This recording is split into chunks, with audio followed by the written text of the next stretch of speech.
Hello students, welcome to Vidya Vedike YouTube channel and welcome to Daily Current Affairs class. ಈ ಒಂದು ವಿಡಿಯೋದಲ್ಲಿ ನಾವು Kakori train action ಅಥವಾ ಕಾಕೋರಿ ರೈಲು ಕಾರ್ಯಾಚರಣೆ ಕುರಿತು ಚರ್ಚೆಯನ್ನು ಮಾಡಲಿದ್ದೇವೆ. ಸೊ ಪರೀಕ್ಷಾ ದೃಷ್ಟಿಯಿಂದ ಈ ಒಂದು ಟಾಪಿಕ್ ಇತಿಹಾಸಕ್ಕೆ ಸಂಬಂಧಪಟ್ಟಿರುವಂಥ ಒಂದು ಟಾಪಿಕ್ ಆಗಿದೆ.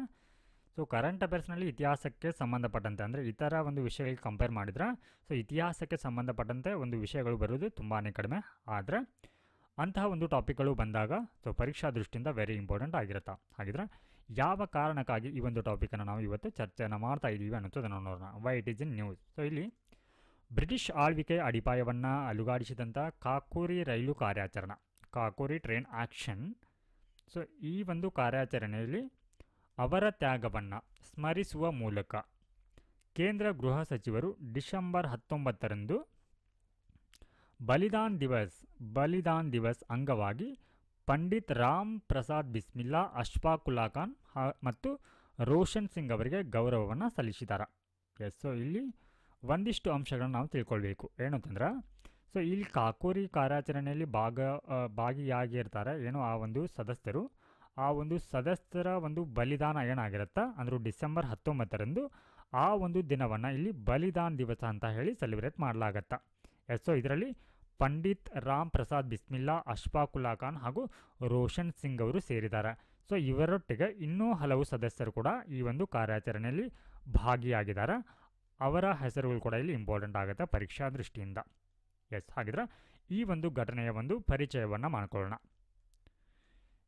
ಸೊ ಈ ಒಂದು ಘಟನೆ ಆಗಿರುವಂಥದ್ದು ಅಂದರೆ ಈ ಒಂದು ಕಾಕೋರಿ ರೈಲು ಕಾರ್ಯಾಚರಣೆ ಅನ್ನುವಂಥದ್ದು ಯಾವಾಗ ಆಗತ್ತೆ ಈ ಒಂದು ದಾಳಿ ಅಂತಂದರೆ ಆಗಸ್ಟ್ 9, 1925. Very important. ಸೊ ಅಂದರೆ ಇಲ್ಲಿ ಆಗಸ್ಟ್ 9, 2025 ಈ ಒಂದು ಘಟನೆ ನಡೆದು 100 ವರ್ಷವನ್ನು ಪೂರೈಸಿದ. ಸೊ ಹೀಗಾಗಿ ಇದರ ಮೇಲೆ ಪ್ರಶ್ನೆಗಳು ಬರುವಂಥದ್ದು ಹೆಚ್ಚಿನ ಒಂದು ಸಾಧ್ಯತೆ ಇರುತ್ತೆ. ಹಾಗೆ ಈ ಒಂದು ಘಟನೆ ನಡೆದ ಸ್ಥಳವನ್ನು ನೋಡೋದಾದರೆ ಇದು ಉತ್ತರ ಪ್ರದೇಶದ ಕಾಕೋರಿ ಸ್ಟೇಷನ್ ಹತ್ತಿರ ನಡೆಯುತ್ತೆ. ಸೊ ಇದೇ ಕಾರಣಕ್ಕಾಗಿ ಇದು ಕಾಕೋರಿ ಸ್ಟೇಷನ್ ಹತ್ತಿರ ನಡೆದಿರುವಂಥ ಕಾರಣಕ್ಕಾಗಿ ಇದೇನಂತ ಕರೆಸಿಕೊಳ್ಳುತ್ತೆ, ಕಾಕೋರಿ ರೈಲು ಕಾರ್ಯಾಚರಣೆ ಅಂತ ಹೇಳಿ ಕರೆಸಿಕೊಳ್ಳುತ್ತೆ. ರೈಲು ಕಾರ್ಯಾಚರಣೆ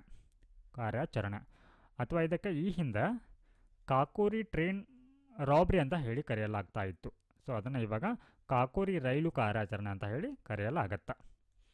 ಹಾಗಿದ್ರೆ ಈ ಒಂದು ಕಾರ್ಯಾಚರಣೆಯನ್ನು ಯಾರು ಮಾಡ್ತಾರೆ ಅಂತಂದರೆ ಇಲ್ಲಿ ಹಿಂದೂಸ್ತಾನ್ ರಿಪಬ್ಲಿಕ್ ಅಸೋಸಿಯೇಷನ್.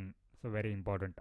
ಸೊ ಇದು ಒಂದು ಕ್ರಾಂತಿಕಾರಿ ಸಂಘಟನೆ ಆಗಿತ್ತು. ಕ್ರಾಂತಿಕಾರಿ ಸಂಘಟನೆ, ರೆವಲ್ಯೂಷನರಿ ಅಸೋಸಿಯೇಷನ್ ಆಗಿತ್ತು. ಕ್ರಾಂತಿಕಾರಿ ಸಂಘಟನೆ. ಹಾಗಿದ್ರೆ ಈ ಸಂಘಟನೆಯ ಉದ್ದೇಶ ಏನಾಗಿತ್ತು ಅನ್ನೋಂಥ ನೋಡೋಣ. ಯಾಕೆ ಈ ರೀತಿಯ ಒಂದು ರೈಲು ಕಾರ್ಯಾಚರಣೆಯಲ್ಲಿ ಅವರು ಇನ್ವಾಲ್ವ್ ಆಗ್ತಾರೆ ಅಂತಂದರೆ ಸೊ ಇಲ್ಲಿ ಫಸ್ಟ್ ಏನು ಬ್ರಿಟಿಷರ ಸರ್ಕಾರದ ಖಜಾನೆಯನ್ನು ದೋಚುವುದಾಗಿತ್ತು. ಅಂದರೆ ಇಲ್ಲಿ ಹೋಗ್ತಾ ಇರುವಂಥ ಟ್ರೈನ್ ಏನಿತ್ತು ಅಥವಾ ರೈಲ್ ಏನಿತ್ತು ಅದರಲ್ಲಿ ಅಪಾರ ಪ್ರಮಾಣದ ನಗದನ್ನು ಅಥವಾ ಹಣವನ್ನು ಸಾಗಣೆ ಮಾಡ್ತಾ ಇರ್ತಾರೆ. ಸೊ ಆ ಹಣವೆಲ್ಲವೂ ಕೂಡ ಭಾರತೀಯರ ಒಂದು ತೆರಿಗೆಯಿಂದ ಸಂಗ್ರಹಿಸಿದ ಹಣವಾಗಿತ್ತು. ಸೊ ಇಂತಹ ಹಣವನ್ನು ದೋಚುವ ಮೂಲಕ ಏನು ಈ ಕ್ರಾಂತಿಕಾರಿಗಳೇನಿದ್ರು ಅವರಿಗೆ ಹಣವನ್ನು ಸಂಗ್ರಹವನ್ನು ಮಾಡುವಂಥ ಉದ್ದೇಶ ಆಗಿತ್ತು. ಅಂದರೆ ಅವರ ಶಸ್ತ್ರಾಸ್ತ್ರ ಖರೀದಿಗೆ ಹಣವನ್ನು ಸಂಗ್ರಹಿಸುವಂಥ ಉದ್ದೇಶ ಆಗಿತ್ತು. ಸೊ ಇದು ಮಾತ್ರವಲ್ಲದ ಸೊ ಇಲ್ಲಿ ಹಣವನ್ನು ಸಂಗ್ರಹಿಸುವ ಉದ್ದೇಶ ಮಾತ್ರವಲ್ಲದ ಇಲ್ಲಿ ಬ್ರಿಟಿಷರ ಆಡಳಿತಕ್ಕೆ ಸವಾಲನ್ನು ಹಾಕುವಂಥ ಉದ್ದೇಶವೂ ಕೂಡ ಇದರಲ್ಲಿ ಇತ್ತು. ಹಾಗಿದ್ರೆ ಯಾಕೆ ಈ ರೀತಿಯ ಒಂದು ಘಟನೆಯಲ್ಲಿ ಆಗತ್ತೆ ಅಂತಂದರೆ ಇದಕ್ಕೆ ಐತಿಹಾಸಿಕ ಹಿನ್ನೆಲೆ ಇದೆ.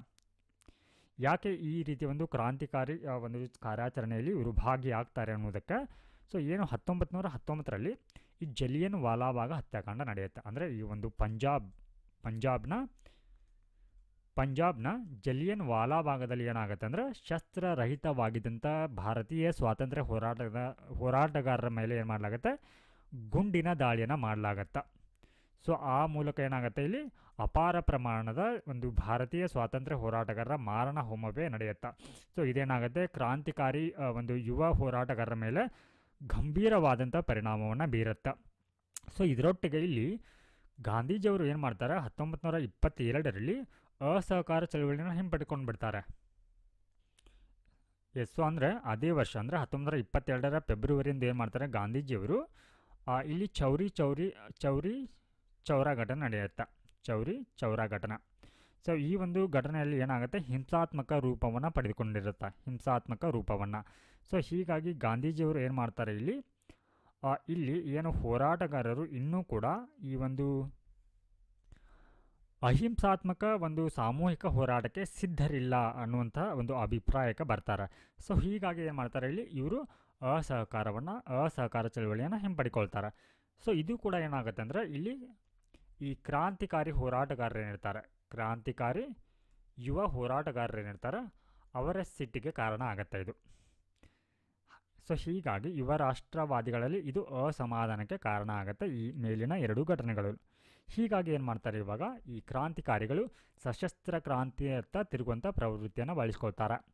ಸೊ ಹೀಗಾಗಿ ಏನು ಮಾಡ್ತಾರೆ, ಇವರು 1924ರಲ್ಲಿ ಈ HRA, ಸೊ HRA ಅಂತಂದರೆ ಹಿಂದೂಸ್ತಾನ್ ರಿಪಬ್ಲಿಕ್ ಅಸೋಸಿಯೇಷನ್, ಏನಿವಾಗ ಈ ಒಂದು ಕಾರ್ಯಾಚರಣೆಯ ಒಂದು ನೇತೃತ್ವವನ್ನು ವಹಿಸ್ಕೊಂಡಂಥ ಈ ಒಂದು ಸಂಘಟನೆ ಏನಾಗಿದೆ, ಸೊ ಇದುವೇ ಅಂದರೆ ಹಿಂದೂಸ್ತಾನ್ ರಿಪಬ್ಲಿಕ್ ಅಸೋಸಿಯೇಷನ್. ಸೊ ಇದೇ ಒಂದು ಸಂಘಟನೆಯನ್ನು 1924ರಲ್ಲಿ ಸ್ಥಾಪನೆ ಮಾಡಲಾಗತ್ತೆ. ಸೊ ಈ ಒಂದು ಘಟನೆಯನ್ನು ನೋಡೋಣ ಯಾವ ರೀತಿ ಆಯಿತು ಅನ್ನೋದನ್ನು. ಸೊ ಇಲ್ಲಿ 8 ಡೌನ್ ಪ್ಯಾಸೆಂಜರ್ ರೈಲು, ಅಂದರೆ ಇದು ಪ್ರಯಾಣಿಕರನ್ನು ಹೊತ್ತೊಯ್ಯುವಂಥ ಒಂದು ರೈಲಾಗಿತ್ತು. ಸೊ ಇದು ಶಹಜಾನ್ಪುರದಿಂದ ಲಕ್ನೋಗೆ ಹೊರಟಿರುವಂಥ ಒಂದು ಟ್ರೈನ್ ಆಗಿರುತ್ತೆ. ಸೊ ಈ ಒಂದು ಮಾರ್ಗದಲ್ಲಿ ಹೋಗ್ತಾ ಇರುವಂಥ ಟ್ರೈನ್ ಆಗಿರುತ್ತೆ. ಸೊ ಇದನ್ನು ಏನು ಮಾಡಲಾಗುತ್ತೆ, ಈ ಉತ್ತರ ಪ್ರದೇಶದ ಈ ಕಾಕೋರಿ ಅನ್ನುವಂಥ ಒಂದು ಪ್ರದೇಶದಲ್ಲಿ ಅದನ್ನು ತಡೆಯೋದು ಏನು ಮಾಡಲಾಗುತ್ತೆ, ಅದನ್ನು ಅಲ್ಲಿ ಆ ಒಂದು ಟ್ರೈನ್ನಲ್ಲಿ ಇರುವಂಥ ಖಜಾನೆಯನ್ನು, ಸರ್ಕಾರಿ ಖಜಾನೆಯನ್ನು ಇಲ್ಲಿ ದೋಚಲಾಗತ್ತೆ. ಅಂದಾಜು 8,000 ರೂಪಾಯಿಯನ್ನು ಇಲ್ಲಿ ಲೂಟಿಯನ್ನು ಮಾಡಲಾಗತ್ತೆ. ಸೊ ಇಲ್ಲಿ ಒಂದು ಗೊತ್ತಿರಲಿ, ಸೊ ಇಲ್ಲಿ ಅವರ ಒಂದು ಉದ್ದೇಶ ಅಂದರೆ ನಮ್ಮ ಭಾರತೀಯ ಕ್ರಾಂತಿಕಾರಿ ಹೋರಾಟಗಾರರ ಒಂದು ಉದ್ದೇಶ ಏನಾಗಿತ್ತು, ಇಲ್ಲಿ ಖಜಾನೆಯನ್ನು ದೋಚನೆ ಮಾಡುವುದಾಗಿತ್ತು. ಸೊ ಅಲ್ಲಿ ಆದರೆ ಇಲ್ಲಿ ಈ ಒಂದು ಟ್ರೈನಲ್ಲಿ ಪ್ರಯಾಣ ಮಾಡ್ತಾ ಇರುವಂಥ ಯಾವುದೇ ಪ್ರಯಾಣಿಕರಿಗೆ ಇವರು ಹಾನಿಯನ್ನು ಮಾಡದೆ ಏನು ಮಾಡ್ತಾರೆ, ಇಲ್ಲಿ ಆ ಒಂದು ಕ್ರಮವನ್ನು ಕೈಗೊಳ್ತಾರೆ, ನೈತಿಕ ನಿರ್ಧಾರವನ್ನು ಇಲ್ಲಿ ಅವರು ಕೈಗೊಳ್ತಾರೆ. Yes. So next one very important, ಈ ಒಂದು ಕಾರ್ಯಾಚರಣೆಯಲ್ಲಿ ಭಾಗಿಯಾದಂಥ ಪ್ರಮುಖ ಕ್ರಾಂತಿಕಾರಿಗಳು ಯಾರು ಅಂತ ಹೇಳಿ ಎಕ್ಸಾಮ್ನಲ್ಲಿ ಕೇಳಬಹುದು. ಸೊ UPSCಯಲ್ಲಿ ಈ ರೀತಿ ಪ್ರಶ್ನೆಗಳನ್ನ ಕೇಳ್ತಾರೆ. ಅದೇ ರೀತಿ ಬೇರೆ ಬೇರೆ ಒಂದು ಸ್ಪರ್ಧಾತ್ಮಕ ಪರೀಕ್ಷೆಗಳಲ್ಲಿ ಕೂಡ ಇದೇ ರೀತಿ ಒಂದು ಪ್ರಶ್ನೆಗಳು ಬರಬಹುದು. ಎಸ್. ಸೊ ಈ ಒಂದು ಕಾರ್ಯಾಚರಣೆಯಲ್ಲಿ ಕಾಕೋರಿ ಟ್ರೈನ್ ಆಕ್ಷನ್ ಏನಿದೆ, ಸೊ ಈ ಒಂದು ಕಾರ್ಯಾಚರಣೆಯಲ್ಲಿ ಭಾಗಿಯಾದಂತಹ ಈ ಒಂದು ಕ್ರಾಂತಿಕಾರಿಗಳ ಹೆಸರನ್ನು ನೋಡೋಣ. ರಾಮ್ ಪ್ರಸಾದ್ ಬಿಸ್ಮಿಲ್ಲಾ, ಅಶ್ಫಾಕ್ ಉಲ್ಲಾ ಖಾನ್, ಚಂದ್ರಶೇಖರ್ ಆಜಾದ್, ರಾಜೇಂದ್ರ ಲಹಿರಿ, ಹಾಗೆ ಸಚೇಂದ್ರನಾಥ್ ಬಕ್ಷಿ, ಮುಕುಂದಿಲಾಲ್, ಬನ್ವಾರಿಲಾಲ್, ಹಾಗೆ ಮನ್ಮಥನಾಥ್ ಗುಪ್ತಾ. ಸೊ ಇವರೆಲ್ಲರೂ ಕೂಡ ಈ ಒಂದು ಕಾರ್ಯಾಚರಣೆಯಲ್ಲಿ ಇನ್ವಾಲ್ವ್ ಆಗಿರ್ತಾರೆ. ಎಸ್. ಸೊ ಹಾಗಿದ್ರೆ ಈ ಒಂದು ಘಟನೆಗೆ ಸಂಬಂಧಪಟ್ಟಂತೆ ಬ್ರಿಟಿಷರು ಯಾವ ರೀತಿ ಒಂದು ಕ್ರಮಗಳನ್ನು ಕೈಗೊಳ್ತಾರೆ, ಹಾಗೆ ಯಾವ ರೀತಿಯಲ್ಲಿ ವಿಚಾರಣೆ ನಡೆಯುತ್ತೆ ಅನ್ನುವಂಥದ್ದು ನೋಡೋಣ. ಎಸ್. ಸೊ ಇಲ್ಲಿ ಕಾಕೋರಿ ಕಾನ್ಸ್ಪೈರಸಿ ಕೇಸ್ 1925, ಅಂದರೆ ಕಾಕೋರಿ ಪಿತೂರಿ ಪ್ರಕರಣ ಅಂತ ಕೂಡ ಇದಕ್ಕೆ ಕರೆಯಲಾಗತ್ತೆ. 1925ರಲ್ಲಿ ಈ ಒಂದು ಪ್ರಕರಣ. ಸೊ ಏನು ಮಾಡಲಾಗತ್ತೆ, ಈ ಒಂದು ಘಟನೆಯಲ್ಲಿ ಭಾಗಿಯಾಗಿರುವಂಥ ಅಂದರೆ ಒಂದು ಬ್ರಿಟಿಷರ ಒಂದು ಆಡಳಿತಕ್ಕೆ ಸವಾಲೆಸೆದಿರುವಂಥ ಒಂದು ಘಟನೆ ಇದಾಗಿರುತ್ತೆ. ಹೀಗಾಗಿ ಸಹಜವಾಗಿ ಏನಾಗುತ್ತೆ, ಇದು ಬ್ರಿಟಿಷರ ಕೋಪಕ್ಕೆ ಕಾರಣ ಆಗುತ್ತೆ. ಸೊ ಹೀಗಾಗಿ ಈ ಒಂದು ಘಟನೆಯಲ್ಲಿ ಭಾಗಿಯಾಗಿರುವಂಥ ಹಲವಾರು ಕ್ರಾಂತಿಕಾರಿಗಳನ್ನು ಏನು ಮಾಡಲಾಗತ್ತೆ, ಇಲ್ಲಿ ಬಂಧನವನ್ನು ಮಾಡಲಾಗತ್ತೆ. ಸುಮಾರು 18 ತಿಂಗಳು ಕಾರ್ಯಾಚರಣೆ ನಡೆಯುತ್ತೆ. ಹಾಗೆ ಈ ಒಂದು ಬಂಧನ ಕಾರ್ಯಾಚರಣೆಗೆ ಸಂಬಂಧಪಟ್ಟಂತೆ ಸುಮಾರು 40 ಜನರನ್ನು ಬಂಧನ ಮಾಡಲಾಗತ್ತೆ. ಹಾಗೆ ಇದರ ಕುರಿತು ಸುದೀರ್ಘ 18 ತಿಂಗಳು ವಿಚಾರಣೆ ನಡೆಯುತ್ತೆ. ಸೊ ಇಲ್ಲಿ ಏನಾಗುತ್ತೆ, ಈ ಬಲಿದಾನ ದಿವಸ ಏನಿವಾಗ ಡಿಸೆಂಬರ್ 19ರಂದು ಏನು ನಾವು ಪ್ರತಿ ವರ್ಷ ಸೆಲಿಬ್ರೇಟ್ ಮಾಡ್ತೀವಿ. ಸೊ ಪ್ರಥಮ ಬಾರಿಗೆ ಏನಾಗುತ್ತೆ ಅಂದರೆ 1927 ಡಿಸೆಂಬರ್ 19ರಂದು ಇಲ್ಲಿ ಈ ಒಂದು ಕ್ರಾಂತಿಕಾರಿಗಳಿಗೆ ಶಿಕ್ಷೆ ಆಗತ್ತೆ. ಅಂದರೆ ಫಾಸಿ ಶಿಕ್ಷೆ, ಅಂದರೆ ಮರಣದಂಡನ ಶಿಕ್ಷೆ ಕೆಲವರಿಗೆ ವಿಧಿಸಲಾಗತ್ತೆ. ಮರಣದಂಡನ ಶಿಕ್ಷೆನ ವಿಧಿಸಲಾಗತ್ತೆ. ಸೊ ಹೀಗಾಗಿ ಈ ಒಂದು ದಿನವನ್ನು ಅಂದರೆ ಡಿಸೆಂಬರ್ 19ನ್ನು ಬಲಿದಾನ ದಿವಸ ಅಂತ ಹೇಳಿ ಆಚರಣೆಯನ್ನು ಮಾಡಲಾಗತ್ತೆ. ಎಸ್. ಹಾಗಿದ್ರೆ ಯಾರಿಗೆ ಯಾವೆಲ್ಲ ಶಿಕ್ಷೆ ಸಿಗತ್ತಾ, ಇಲ್ಲಿ ಫಾಸಿ ಶಿಕ್ಷೆ ಅಂದರೆ ಮರಣದಂಡನೆ. ರಾಮ್ ಪ್ರಸಾದ್ ಬಿಸ್ಮಿಲ್ಲಾ, ಅಶ್ಫಾಕ್ ಉಲ್ಲಾ ಖಾನ್, ಹಾಗೆ ಠಾಕೂರ್ ರೋಷನ್ ಸಿಂಗ್ ಅವರಿಗೆ ಇಲ್ಲಿ ಮರಣದಂಡನೆಯನ್ನು ವಿಧಿಸಲಾಗತ್ತೆ. ಹಾಗೆ ಇತರರಿಗೆ ಇಲ್ಲಿ ಜೀವಾವಧಿ ಶಿಕ್ಷೆಯನ್ನು ವಿಧಿಸಲಾಗತ್ತೆ. ಸೊ ನೆನಪಿರಲಿ, ಈ ಒಂದು ಘಟನೆಯಲ್ಲಿ ಚಂದ್ರಶೇಖರ್ ಆಜಾದ್ ಅವರು ಕೂಡ ಭಾಗವಹಿಸಿರ್ತಾರೆ. ಆದರೆ ಇವರು ಈ ರೀತಿಯ ಒಂದು ಶಿಕ್ಷೆಯಿಂದ ತಪ್ಪಿಸ್ಕೊಳ್ತಾರೆ. ವೆರಿ ಇಂಪಾರ್ಟೆಂಟ್, ಇವರಿಗೆ ಯಾವುದೇ ರೀತಿಯ ಒಂದು ಶಿಕ್ಷೆಗೆ ಅವರು ಒಳಗಾಗೋದಿಲ್ಲ. ಸೊ ಅದರಿಂದ ಅವರು ತಪ್ಪಿಸ್ಕೊಳ್ತಾರೆ. ಎಸ್. ಸೊ ಈ ಒಂದು ಘಟನೆಯ ಒಂದು ಮಹತ್ವ ಮತ್ತು ಪರಂಪರೆಯನ್ನು ನೋಡೋದಾದ್ರೆ ಇಲ್ಲಿ ಏನಾಗುತ್ತೆ, ಸಶಸ್ತ್ರ ಕ್ರಾಂತಿಯ ಸ್ಪಷ್ಟ ಘೋಷಣೆ ಆಗತ್ತೆ. ಸೊ ಈ ಒಂದು ಘಟನೆಯ ಮೂಲಕ ಹಿಂದೂ ಮತ್ತು ಮುಸ್ಲಿಮರಲ್ಲಿ ಏಕತೆ ಇತ್ತು ಅನ್ನುವಂಥದ್ದನ್ನು ಬಿಂಬಿಸಿಕೊಳ್ಳುತ್ತಾ. ಅಂದರೆ ಇದರಲ್ಲಿ ಬಿಸ್ಮಿಲ್ಲಾ ಖಾನ್ ಅವರು ಹಿಂದೂ ಆಗಿದ್ದರು, ಹಾಗೆ ಮುಸ್ಲಿಂ ಆಗಿ ಅಶ್ಫಾಕುಲ್ಲಾ ಖಾನ್ ಅವರು, ಅಂದರೆ ಇವರ ಒಂದು ಏಕತೆಯ ಫಲವಾಗಿ ಈ ಒಂದು ಕಾರ್ಯಾಚರಣೆ ಅನ್ನುವಂಥದ್ದು ಆಗಿರುತ್ತೆ. ಸೊ ಹೀಗಾಗಿ ಬ್ರಿಟಿಷ್ ಆಡಳಿತದ ಬೇರುಗಳಿಗೆ ಏನಾಗುತ್ತೆ ಇಲ್ಲಿ ಕಂಪನವನ್ನು ಸೃಷ್ಟಿಸುತ್ತೆ, ಅಂದರೆ ಅವರಲ್ಲಿ ಭಯವನ್ನು ಹುಟ್ಟಿಸುತ್ತೆ. ಸೊ ಈ ಮೂಲಕ ಇದು ಯುವ ಕ್ರಾಂತಿಕಾರಿಗಳಿಗೆ ಪ್ರೇರಣೆಯನ್ನು ತಂದೊಡ್ಡುತ್ತೆ. ಹಾಗೆ ಇಲ್ಲಿ ಹಿಂದೂಸ್ತಾನ್ ರಿಪಬ್ಲಿಕ್ ಅಸೋಸಿಯೇಷನ್ ಈ ಸಂಘಟನೆಯ ಕುರಿತು ನೋಡೋಣ ನಾವಿವಾಗ. ಸೊ ಇದರ ಸ್ಥಾಪನೆ ಆಗಿರುವಂಥದ್ದು ಅಕ್ಟೋಬರ್ 1924ರಲ್ಲಿ. ಸೊ ಸ್ಥಳ ಇದು ಕಾನ್ಪುರದಲ್ಲಿ ಈ ಒಂದು ಸಂಘಟನೆ ಸ್ಥಾಪನೆ ಆಗುತ್ತೆ. ಇದರ ಸ್ಥಾಪಕರು ಯಾರು ಅನ್ನೋದು ಕೂಡ ಇಲ್ಲಿ ಇಂಪಾರ್ಟೆಂಟ್ ಆಗುತ್ತೆ.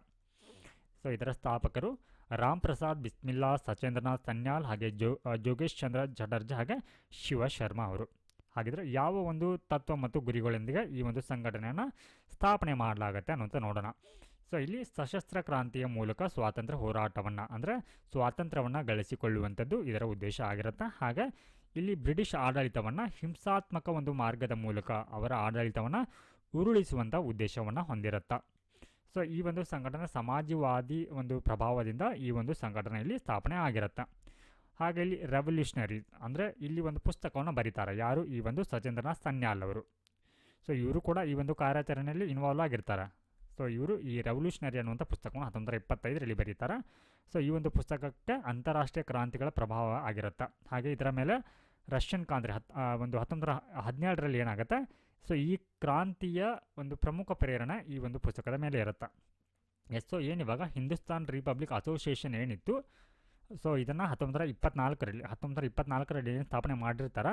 ಸೊ ಇದು ಮುಂದೆ ಏನಾಗುತ್ತೆ ಅಂದರೆ 1928ರಲ್ಲಿ ಇದು HSRA ಆಗಿ ಪರಿವರ್ತನೆ ಆಗುತ್ತೆ, ಮರುನಾಮಕರಣ. ಈ ರೀತಿ ಅದು ಮರುನಾಮಕರಣ ಆಗುತ್ತೆ. ಸೊ HSSRA ಅಂತಂದರೆ ಇಲ್ಲಿ ಹಿಂದೂಸ್ತಾನ್ ಸೋಷಿಯಲಿಸ್ಟ್ ರಿಪಬ್ಲಿಕ್ ಅಸೋಸಿಯೇಷನ್ ಆಗಿ ಅದು ಪುನರ್ ಸಂಘಟನೆ ಆಗುತ್ತೆ. ಸೊ ಇದರ ನಾಯಕತ್ವವನ್ನು ಚಂದ್ರಶೇಖರ್ ಆಜಾದ್ ಅವರು ವಹಿಸ್ಕೊಳ್ತಾರೆ. ಸೊ ಇದರ ಒಟ್ಟಾರೆ ಗುರಿ ಏನಾಗಿತ್ತು, ಸಮಾಜವಾದ ಅಧಿಕೃತ ಇದರ ಗುರಿಯಾಗಿತ್ತು. ಸೊ ಹಾಗಿದ್ರೆ ಈ ಒಂದು HSRAನ ಪ್ರಮುಖ ಸದಸ್ಯರು ಯಾರಾಗಿದ್ದರು ಅನ್ನೋದು ಕೂಡ ಇಲ್ಲಿ ಇಂಪಾರ್ಟೆಂಟ್ ಆಗುತ್ತೆ. ಸೊ ಇದರಲ್ಲಿ ಭಗತ್ ಸಿಂಗ್, ಸುಖದೇವ್, ಭಗವತಿ ಚರಣ್ ವೋಹ್ರಾ, ಹಾಗೆ ಬೇಜೋ ಕುಮಾರ್ ಸಿನ್ಹಾ, ಹಾಗೆ ಶಿವ ಶರ್ಮಾ ಅವರು ಇದ್ದರು. ಸೊ ನಿಮಗೆ ಗೊತ್ತಿರಲಿ, ಶಿವ ಶರ್ಮಾ ಅವರು ಈ ಹಿಂದಿನ HRAನಲ್ಲಿ ಕೂಡ ಇದ್ದರು.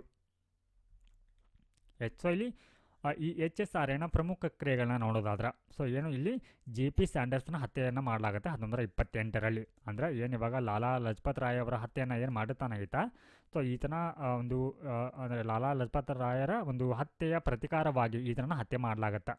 ಸೊ ಅದರಲ್ಲಿ ಕೂಡ ಚಂದ್ರಶೇಖರ್ ಆಜಾದ್ ಅವರು, ಅಂದರೆ ಈ ಒಂದು ಸಂಘಟನಾ ಸದಸ್ಯರು ಇದರಲ್ಲಿ ಭಾಗಿಯಾಗಿರ್ತಾರೆ. ಹಾಗೆ ಕೇಂದ್ರ ಶಾಸನ ಸಭೆಯ ಮೇಲೆ ಬಾಂಬ್ ದಾಳಿ ಆಗುತ್ತೆ 1920ರಲ್ಲಿ. ಆ ಒಂದು ದಾಳಿಯ ಒಂದು ನೇತೃತ್ವವನ್ನು ಇದೇ ಸಂಘಟನೆ ವಹಿಸ್ಕೊಂಡಿರುತ್ತೆ. ಹಾಗೆ ವೈಸ್ರಾಯ್ ಇರ್ವಿನ್ ರೈಲು ದಾಳಿಯ ಮೇಲೆ ದಾಳಿಯನ್ನು ಏನು ಮಾಡಲಾಗುತ್ತೆ, ಸೊ ಈ ಒಂದು ಪ್ರಯತ್ನವನ್ನು ಕೂಡ ಈ ಒಂದು ಸಂಘಟನೆ ಮಾಡಿರುತ್ತೆ.